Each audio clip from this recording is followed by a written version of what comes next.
किताब मुकद्दस में से अज़रा के 9वें बाब की तिलावत। जब ये सब काम हो चुके तो सरदारों ने मेरे पास आकर कहा कि इसराइल के लोग और काहन और लावी इन इतराफ की कौमों से अलग नहीं रहे, क्योंकि कनानियों और हत्तियों और फरसियों और यबूसियों और अमोनियों और मोआबियों और मिस्रियों और अमूरियों के से नफरती काम करते हैं। चुनांचे उन्होंने अपने और अपने बेटों के लिए उनकी बेटियां ली हैं। सो मुकद्दस नस्ल इन इतराफ की कौमों के साथ गलतमल्द हो गई और सरदारों और हाकिमों का हाथ इस बदकानी में सबसे बड़ा हुआ है। जब मैंने ये बात सुनी तो अपने पैरहन और अपनी चादर को चाक किया और सर और दाढ़ी के बाल नोचे और हैरान हो बैठा। तब वो सब जो इसराइल के खुदा की बातों से कांपते थे असीरों की इस बदकारी के बायस मेरे पास जमा हुए और मैं शाम की कुर्बानी तक हैरान बैठा रहा। और शाम की कुर्बानी के वक्त मैं अपना फटा पैरहन पहने और अपनी फटी चादर ओढ़े हुए अपनी शर्मिंदगी की हालत से उठा और अपने घुटनों पर गिरकर खुदावंद अपने खुदा की तरफ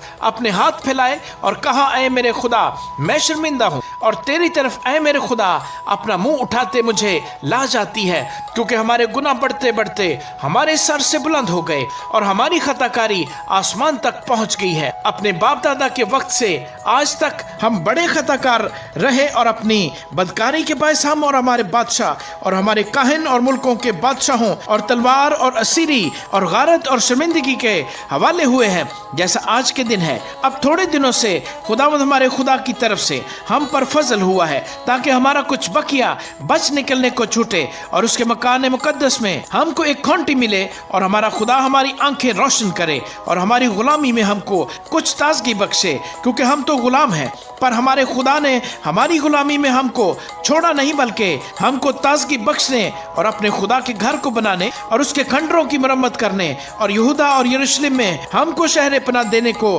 फारस के बादशाहों के सामने हम पर रहमत की। और अब ऐ हमारे खुदा, हम इसके बाद क्या कहें, क्योंकि हमने तेरे उन हुक्मों को तर्क कर दिया है जो तूने अपने खादिमों यानी नबियों की मार्फत फरमाए कि वो मुल्क जिसे तुम मिरास में लेने को जाते हो और मुल्कों की कौमों की नजासत और नफरती कामों के सबब से नापाक मुल्क है, क्योंकि उन्होंने अपनी नापाकी से उसको इस सिरे से उस सिरे तक भर दिया है। सो तुम अपनी बेटियां उनके बेटों को न देना और उनकी बेटियां अपने बेटों के लिए न लेना और न कभी उनकी सलामती या इकबालमंदी चाहना, ताकि तुम मजबूत बनो और उस मुल्क की अच्छी अच्छी चीजें खाओ और अपनी औलाद के वास्ते हमेशा की मिरास के लिए उसे छोड़ जाओ। और हमारे बुरे कामों और बड़े गुनाह के बायस जो कुछ हम पर गुजरा, उसके बाद ऐ हमारे खुदा, दर हाले कि तूने हमारे गुनाहों के अंदाजा से हमको कम सजा दी और हम में से ऐसा बकिया छोड़ा, क्या हम फिर तेरे हुक्मों को तोड़े और उन कौमों से